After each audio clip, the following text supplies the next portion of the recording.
Au commencement, Dieu créa les cieux et la terre. La terre était informe et vide. Il y avait des ténèbres à la surface de l'abîme, et l'Esprit de Dieu se mouvait au-dessus des eaux. Dieu dit que la lumière soit, et la lumière fut. Dieu vit que la lumière était bonne, et Dieu sépara la lumière d'avec les ténèbres. Dieu appela la lumière jour, et il appela les ténèbres nuit. Ainsi il y eut un soir, et il y eut un matin. Ce fut le premier jour. Dieu dit qu'il y ait une étendue entre les eaux, et qu'elle sépare les eaux d'avec les eaux. Et Dieu fit l'étendue, et il sépara les eaux qui sont au-dessous de l'étendue d'avec les eaux qui sont au-dessus de l'étendue. Et cela fut ainsi. Dieu appela l'étendue ciel. Ainsi il y eut un soir, et il y eut un matin. Ce fut le second jour. Dieu dit que les eaux qui sont au-dessous du ciel se rassemblent en un seul lieu, et que le sec paraisse. Et cela fut ainsi. Dieu appela le sec terre, et il appela l'amas des eaux mer. Dieu vit que cela était bon. Puis Dieu dit que la terre produise de la verdure, de l'herbe portant de la semence, des arbres fruitiers donnant du fruit selon leur espèce, et ayant en eux leur semence sur la terre. Et cela fut ainsi. La terre produisit de la verdure, de l'herbe portant de la semence selon son espèce, et des arbres donnant du fruit, et ayant en eux leur semence, selon leur espèce. Dieu vit que cela était bon. Ainsi, il y eut un soir, et il y eut un matin. Ce fut le troisième jour. Dieu dit qu'il y ait des luminaires dans l'étendue du ciel pour séparer le jour d'avec la nuit, que ce soit des signes pour marquer les époques, les jours et les années, et qu'ils servent de luminaires dans l'étendue du ciel pour éclairer la terre. Et cela fut ainsi. Dieu fit les deux grands luminaires, le plus grand luminaire pour présider au jour, et le plus petit luminaire pour présider à la nuit. Il fit aussi les étoiles. Dieu les plaça dans l'étendue du ciel pour éclairer la terre, pour présider au jour et à la nuit, et pour séparer la lumière d'avec les ténèbres. Dieu vit que cela était bon. Ainsi, il y eut un soir, et il y eut un matin. Ce fut le quatrième jour. Dieu dit que les eaux produisent en abondance des animaux vivants, et que des oiseaux volent sur la terre vers l'étendue du ciel. Dieu créa les grands poissons et tous les animaux vivants qui se meuvent, et que les eaux produisirent en abondance selon leur espèce. Il créa aussi tout oiseau ailé selon son espèce. Dieu vit que cela était bon.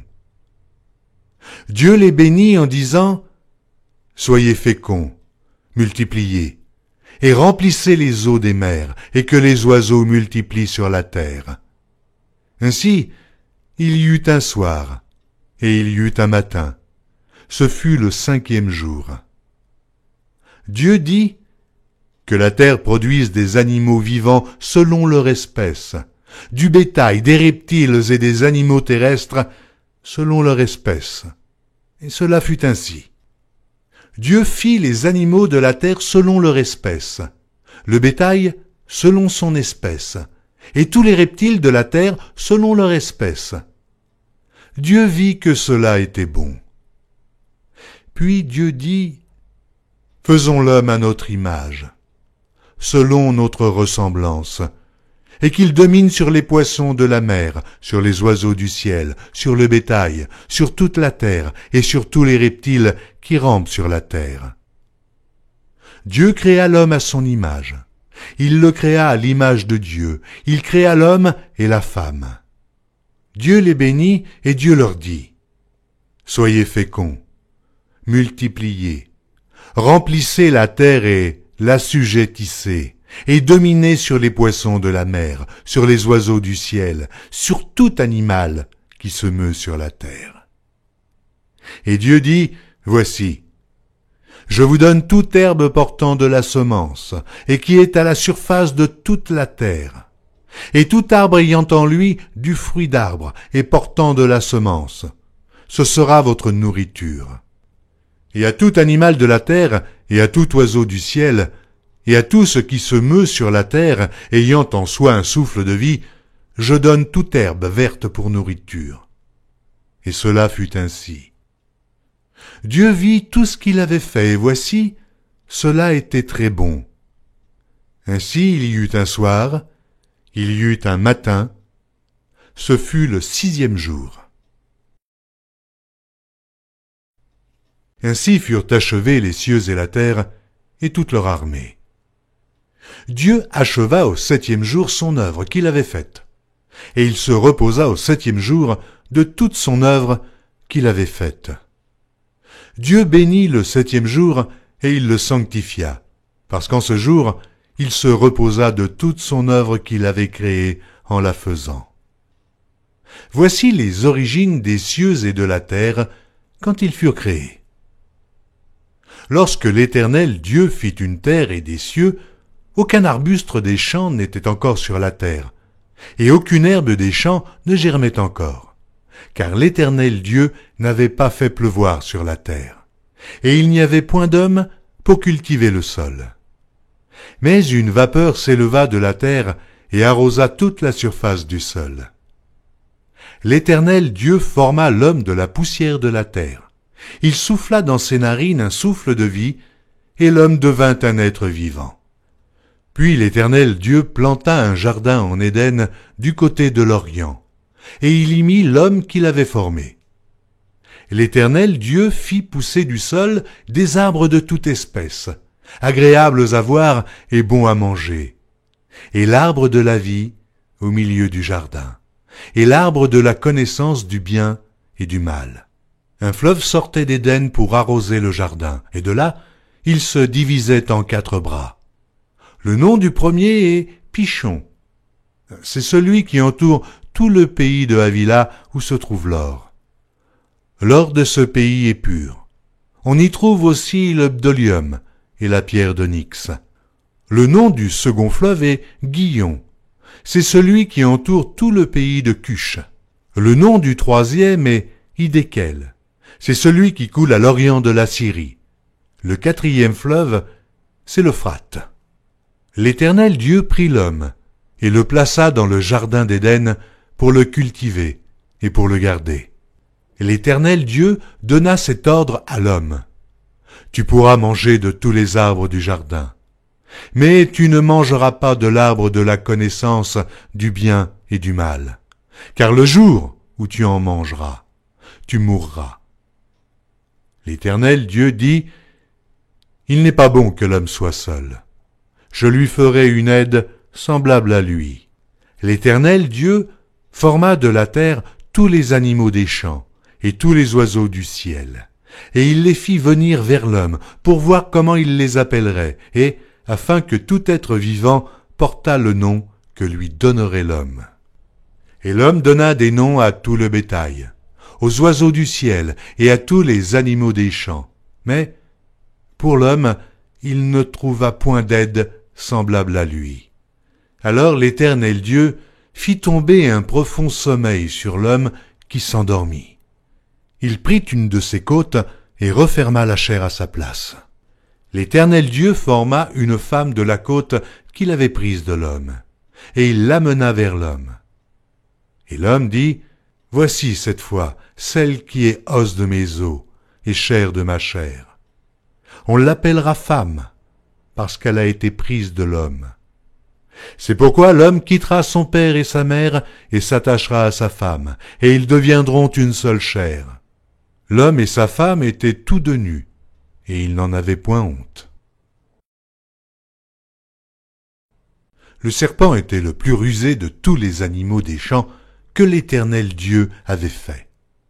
Il dit à la femme, « Dieu a-t-il réellement dit, « Vous ne mangerez pas de tous les arbres du jardin ?» La femme répondit au serpent, « Nous mangeons du fruit des arbres du jardin, Mais quant au fruit de l'arbre qui est au milieu du jardin, Dieu a dit, vous n'en mangerez point et vous n'y toucherez point, de peur que vous ne mouriez. Alors le serpent dit à la femme, vous ne mourrez point. Mais Dieu sait que le jour où vous en mangerez, vos yeux s'ouvriront, et que vous serez comme des dieux, connaissant le bien et le mal. La femme vit que l'arbre était bon à manger et agréable à la vue, et qu'il était précieux pour ouvrir l'intelligence. Elle prit de son fruit et en mangea. Elle en donna aussi à son mari, qui était auprès d'elle, et il en mangea. Les yeux de l'un et de l'autre s'ouvrirent, ils connurent qu'ils étaient nus, et ayant cousu des feuilles de figuier, ils s'en firent des ceintures. Alors ils entendirent la voix de l'Éternel Dieu qui parcourait le jardin vers le soir, et l'homme et sa femme se cachèrent, loin de la face de l'Éternel Dieu, au milieu des arbres du jardin. Mais l'Éternel Dieu appela l'homme et lui dit, « Où es-tu » Il répondit, « J'ai entendu ta voix dans le jardin, et j'ai eu peur, parce que je suis nu, et je me suis caché. » Et l'Éternel Dieu dit, « Qui t'a appris que tu es nu ? Est-ce que tu as mangé de l'arbre dont je t'avais défendu de manger ?» L'homme répondit, « La femme que tu as mise auprès de moi m'a donné de l'arbre, et j'en ai mangé. » Et l'Éternel Dieu dit à la femme, « Pourquoi as-tu fait cela ?» La femme répondit, « Le serpent m'a séduite et j'en ai mangé. » L'Éternel Dieu dit au serpent, « Puisque tu as fait cela, tu seras maudit entre tout le bétail et entre tous les animaux des champs. Tu marcheras sur ton ventre et tu mangeras de la poussière tous les jours de ta vie. Je mettrai inimitié entre toi et la femme, entre ta postérité et sa postérité. Celle-ci t'écrasera la tête et tu lui blesseras le talon. Il dit à la femme, « J'augmenterai la souffrance de tes grossesses. Tu enfanteras avec douleur, et tes désirs se porteront vers ton mari, mais il dominera sur toi. » Il dit à l'homme, « Puisque tu as écouté la voix de ta femme, et que tu as mangé de l'arbre au sujet duquel je t'avais donné cet ordre, tu n'en mangeras point, le sol sera maudit à cause de toi. C'est à force de peine que tu en tireras ta nourriture tous les jours de ta vie. Il te produira des épines et des ronces, et tu mangeras de l'herbe des champs. C'est à la sueur de ton visage que tu mangeras du pain, jusqu'à ce que tu retournes dans la terre d'où tu as été pris, car tu es poussière, et tu retourneras dans la poussière. » Adam donna à sa femme le nom d'Ève, car elle a été la mère de tous les vivants. L'Éternel Dieu fit à Adam et à sa femme des habits de peau, et il les en revêtit. L'Éternel Dieu dit, « Voici, l'homme est devenu comme l'un de nous, pour la connaissance du bien et du mal. Empêchons-le maintenant d'avancer sa main, de prendre de l'arbre de vie, d'en manger, et de vivre éternellement. » Et l'Éternel Dieu le chassa du jardin d'Éden, pour qu'il cultivât la terre, d'où il avait été pris. C'est ainsi qu'il chassa Adam, et il mit à l'orient du jardin d'Éden les chérubins qui agitent une épée flamboyante pour garder le chemin de l'arbre de vie. Adam connut Ève, sa femme. Elle conçut et enfanta Caïn, et elle dit, « J'ai formé un homme avec l'aide de l'Éternel. » Elle enfanta encore son frère Abel. Abel fut berger, et Caïn fut laboureur. Au bout de quelque temps, Caïn fit à l'Éternel une offrande des fruits de la terre, et Abel, de son côté, en fit une des premiers-nés de son troupeau et de leur graisse. L'Éternel porta un regard favorable sur Abel et sur son offrande, mais il ne porta pas un regard favorable sur Caïn et sur son offrande. Caïn fut très irrité, et son visage fut abattu. Et l'Éternel dit à Caïn, « Pourquoi es-tu irrité? Et pourquoi ton visage est-il abattu? Certainement, si tu agis bien, tu relèveras ton visage. Et si tu agis mal, le péché se couche à la porte, et ses désirs se portent vers toi, mais toi, domine sur lui. » Cependant, Caïn adressa la parole à son frère Abel, mais, comme ils étaient dans les champs, Caïn se jeta sur son frère Abel et le tua. L'Éternel dit à Caïn, « Où est ton frère Abel ?» Il répondit, « Je ne sais pas, suis-je le gardien de mon frère ?» Et Dieu dit, « Qu'as-tu fait ? La voix du sang de ton frère crie de la terre jusqu'à moi. Maintenant, tu seras maudit de la terre, qui a ouvert sa bouche pour recevoir de ta main le sang de ton frère. Quand tu cultiveras le sol, il ne te donnera plus sa richesse. Tu seras errant et vagabond sur la terre. » Caïn dit à l'Éternel, « Mon châtiment est trop grand pour être supporté. Voici, tu me chasses aujourd'hui de cette terre.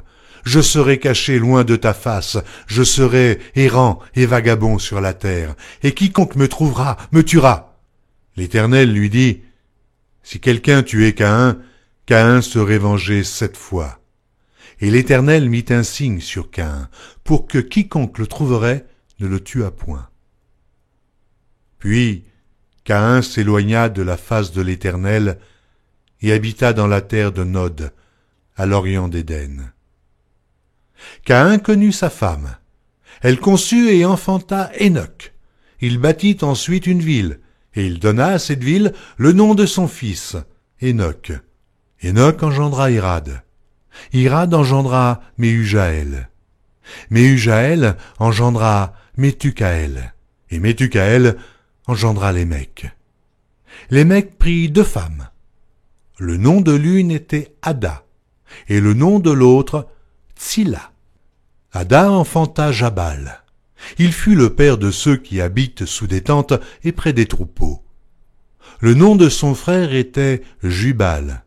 Il fut le père de tous ceux qui jouent de la harpe et du chalumeau. Tsilla, de son côté, enfanta Tubal-Caïn, qui forgeait tous les instruments d'airain et de fer. La sœur de Tubal-Caïn était Naama. Lémec dit à ses femmes, « Ada et Tsilla, écoutez ma voix. Femmes de Lémec, écoutez ma parole. J'ai tué un homme pour ma blessure, et un jeune homme pour ma meurtrissure. Caïn sera vengé 7 fois, et Lémec 77 fois. » Adam connut encore sa femme. Elle enfanta un fils, et l'appela du nom de Seth, car, dit-elle, « Dieu m'a donné un autre fils à la place d'Abel que Caïn a tué. » Seth eut aussi un fils, et il l'appela du nom d'Énoch. C'est alors que l'on commença à invoquer le nom de l'Éternel. Voici le livre de la postérité d'Adam. Lorsque Dieu créa l'homme, il le fit à la ressemblance de Dieu. Il créa l'homme et la femme, il les bénit, et il les appela du nom d'homme, lorsqu'ils furent créés. Adam, âgé de 130 ans, engendra un fils à sa ressemblance, selon son image, et il lui donna le nom de Seth. Les jours d'Adam après la naissance de Seth furent de 800 ans, et il engendra des fils et des filles. Tous les jours qu'Adam vécut furent de 930 ans, puis il mourut. Seth, âgé de 105 ans, engendra Énoch. Seth vécut après la naissance d'Énoch 807 ans, et il engendra des fils et des filles.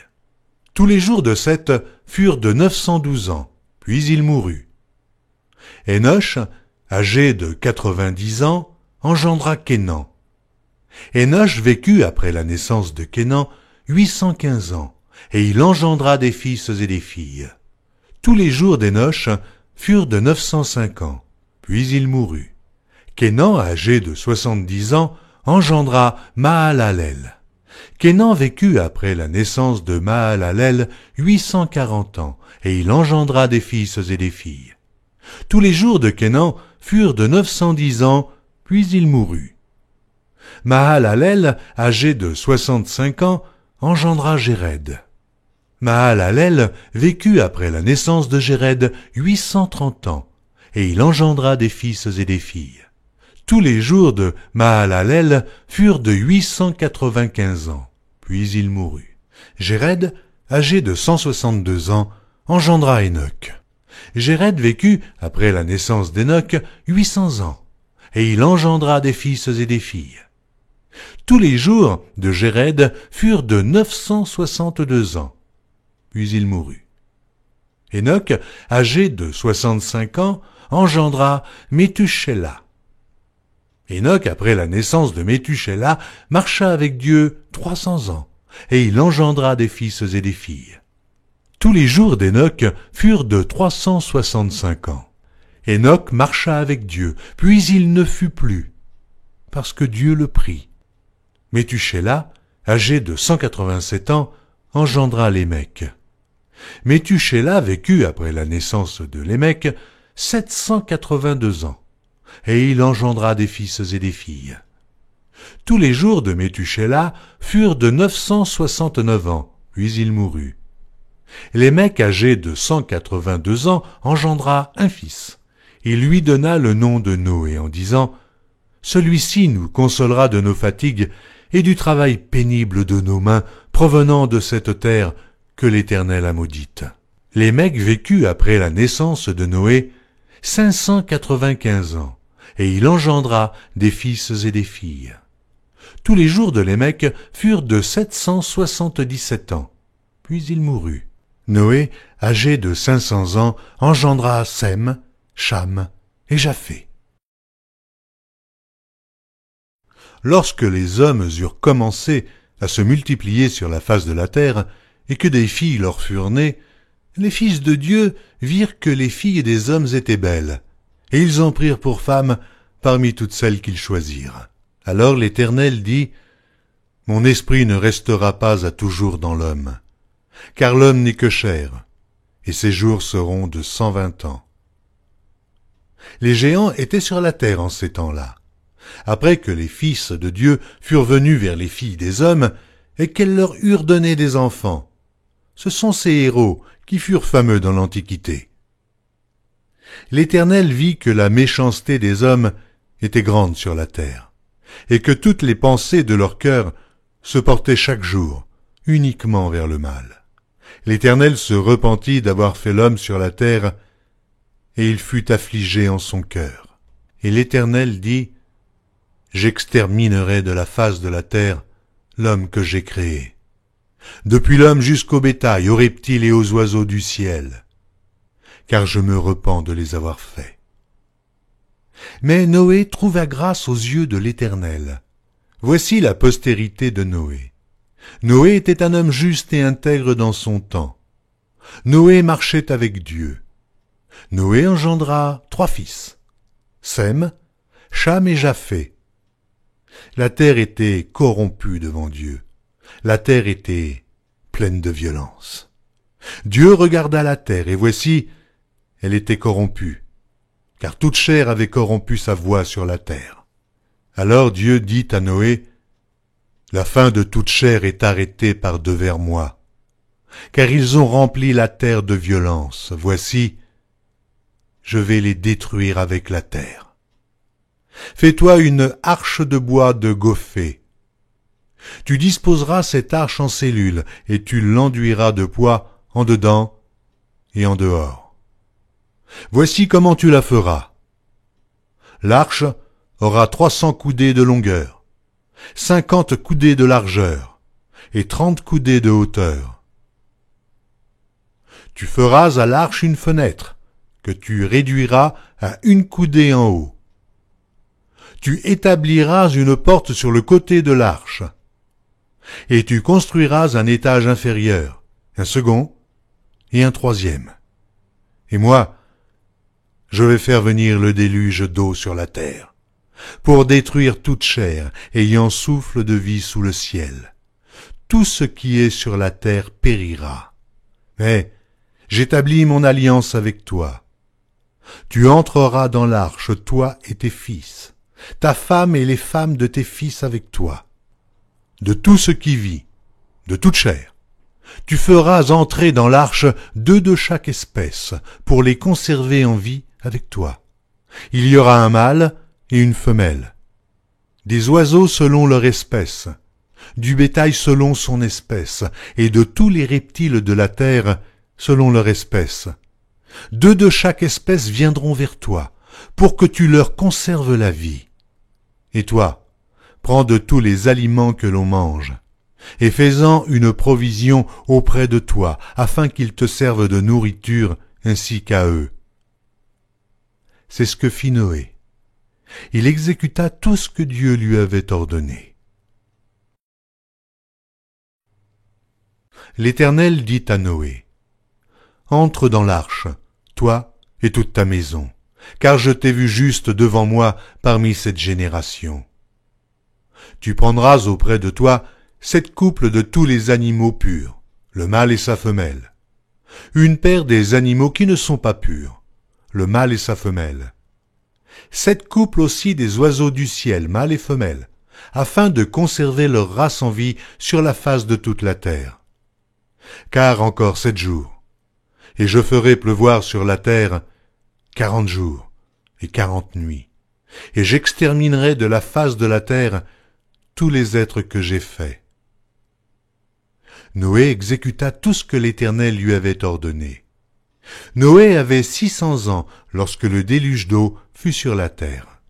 Et Noé entra dans l'arche avec ses fils, sa femme et les femmes de ses fils pour échapper aux eaux du déluge. D'entre les animaux purs et les animaux qui ne sont pas purs, les oiseaux et tout ce qui se meut sur la terre, il entra dans l'arche auprès de Noé 2 à 2, un mâle et une femelle, comme Dieu l'avait ordonné à Noé. 7 jours après, les eaux du déluge furent sur la terre. L'an 600 de la vie de Noé, le second mois, le 17e jour du mois, en ce jour-là, toutes les sources du grand abîme jaillirent, et les écluses des cieux s'ouvrirent. La pluie tomba sur la terre 40 jours et 40 nuits. Ce même jour entrèrent dans l'arche Noé, Sem, Cham et Japheth, fils de Noé, la femme de Noé et les 3 femmes de ses fils avec eux. Eux et tous les animaux selon leur espèce, tout le bétail selon son espèce, tous les reptiles qui rampent sur la terre selon leur espèce, tous les oiseaux selon leur espèce, tous les petits oiseaux, tout ce qui a des ailes. Ils entrèrent dans l'arche auprès de Noé 2 à 2, de toute chair ayant souffle de vie. Il en entra mâle et femelle de toute chair, comme Dieu l'avait ordonné à Noé, puis l'Éternel ferma la porte sur lui.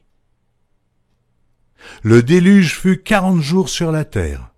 Les eaux crurent et soulevèrent l'arche, et elle s'éleva au-dessus de la terre. Les eaux grossirent et s'accrurent beaucoup sur la terre, et l'arche flotta sur la surface des eaux.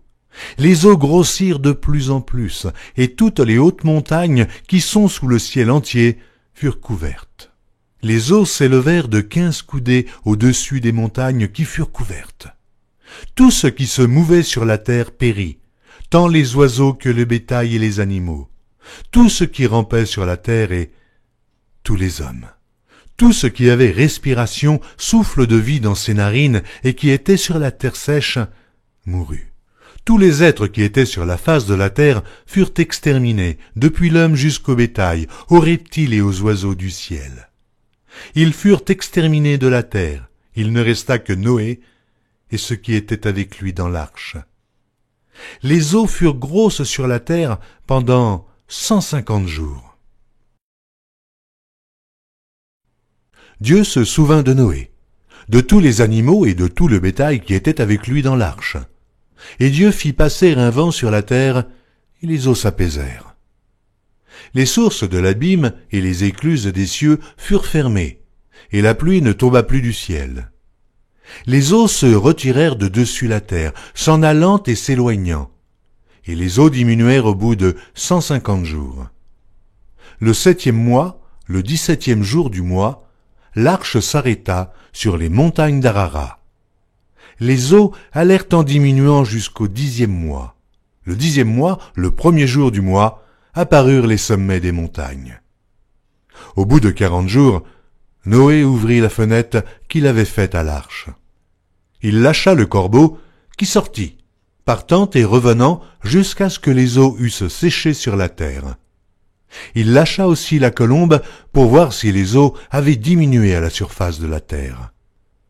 Mais la colombe ne trouva aucun lieu pour poser la plante de son pied, et elle revint à lui dans l'arche, car il y avait des eaux à la surface de toute la terre.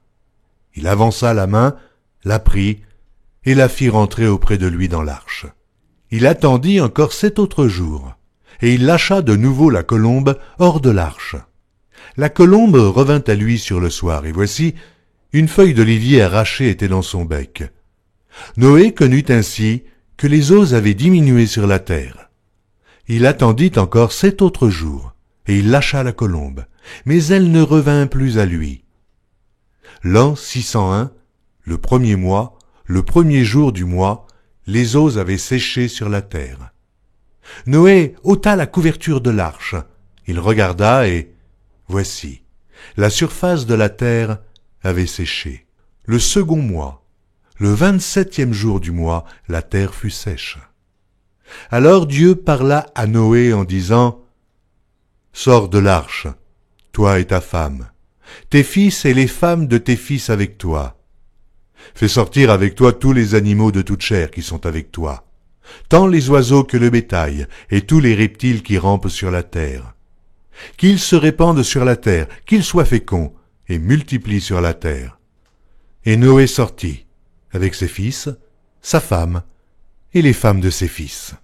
Tous les animaux, tous les reptiles, tous les oiseaux, tout ce qui se meut sur la terre selon leur espèce, sortirent de l'arche. Noé bâtit un autel à l'Éternel. Il prit de toutes les bêtes pures et de tous les oiseaux purs, et il offrit des holocaustes sur l'autel. L'Éternel sentit une odeur agréable, et l'Éternel dit en son cœur, « Je ne maudirai plus la terre à cause de l'homme, parce que les pensées du cœur de l'homme sont mauvaises dès sa jeunesse, et je ne frapperai plus tout ce qui est vivant comme je l'ai fait. Tant que la terre subsistera, les semailles et la moisson, le froid et la chaleur, l'été et l'hiver, le jour et la nuit ne cesseront point. » Dieu bénit Noé et ses fils et leur dit, « Soyez féconds, multipliez et remplissez la terre. Vous serez un sujet de crainte et d'effroi pour tout animal de la terre, pour tout oiseau du ciel, pour tout ce qui se meut sur la terre, et pour tous les poissons de la mer. Ils sont livrés entre vos mains. Tout ce qui se meut et qui a vie vous servira de nourriture. Je vous donne tout cela comme l'herbe verte. Seulement, vous ne mangerez point de chair avec son âme, avec son sang. Sachez-le aussi, je redemanderai le sang de vos âmes. Je le redemanderai à tout animal, et je redemanderai l'âme de l'homme à l'homme qui est son frère. Si quelqu'un verse le sang de l'homme, par l'homme son sang sera versé, car Dieu a fait l'homme à son image. Et vous, soyez féconds et multipliez, répandez-vous sur la terre et multipliez sur elle. » Dieu parla encore à Noé et à ses fils avec lui en disant, « Voici, j'établis mon alliance avec vous et avec votre postérité après vous, avec tous les êtres vivants qui sont avec vous, tant les oiseaux que le bétail et tous les animaux de la terre, soit avec tous ceux qui sont sortis de l'arche, soit avec tous les animaux de la terre. J'établis mon alliance avec vous. Aucune chair ne sera plus exterminée par les eaux du déluge, et il n'y aura plus de déluge pour détruire la terre. » Et Dieu dit, « C'est ici le signe de l'alliance que j'établis entre moi et vous, et tous les êtres vivants qui sont avec vous, pour les générations à toujours. J'ai placé mon arc dans la nue, et il servira de signe d'alliance entre moi et la terre. Quand j'aurai rassemblé des nuages au-dessus de la terre, l'arc paraîtra dans la nue. Et je me souviendrai de mon alliance entre moi et vous, et tous les êtres vivants de toute chair, et les eaux ne deviendront plus un déluge pour détruire toute chair. L'arc sera dans la nue, et je le regarderai pour me souvenir de l'alliance perpétuelle entre Dieu et tous les êtres vivants, de toute chair qui est sur la terre. Et Dieu dit à Noé, tel est le signe de l'alliance que j'établis entre moi et toute chair qui est sur la terre. Les fils de Noé qui sortirent de l'arche étaient Sem, Cham et Japheth. Cham fut le père de Canaan. Ce sont là les 3 fils de Noé, et c'est leur postérité qui peupla toute la terre. Noé commença à cultiver la terre et planta de la vigne. Il but du vin, s'enivra, et se découvrit au milieu de sa tente. Cham, père de Canaan, vit la nudité de son père, et il le rapporta dehors à ses 2 frères. Alors, Sem et Japheth prirent le manteau, le mirent sur leurs épaules, marchèrent à reculons, et couvrirent la nudité de leur père. Comme leur visage était détourné, ils ne virent point la nudité de leur père. Lorsque Noé se réveilla de son vin, il apprit ce que lui avait fait son fils cadet, et il dit, « Maudit soit Canaan, qu'il soit l'esclave des esclaves de ses frères. » Et il dit encore, « Béni soit l'Éternel, Dieu de Sem, et que Canaan soit leur esclave. Que Dieu étende les possessions de Japheth, qu'il habite dans les tentes de Sem, et que Canaan soit leur esclave. » Noé vécut après le déluge 350 ans. Tous les jours de Noé furent de 950 ans, puis il mourut. Voici la postérité des fils de Noé, Sem, Cham et Japheth. Il leur naquit des fils après le déluge. Les fils de Japheth furent Gomer, Magog, Madaï, Javan, Tubal, Méchec et Tiras. Les fils de Gomer, Ashkenaz, Riphath et Togarma. Les fils de Javan, Elisha, Tarsis, Kittim et Dodanim.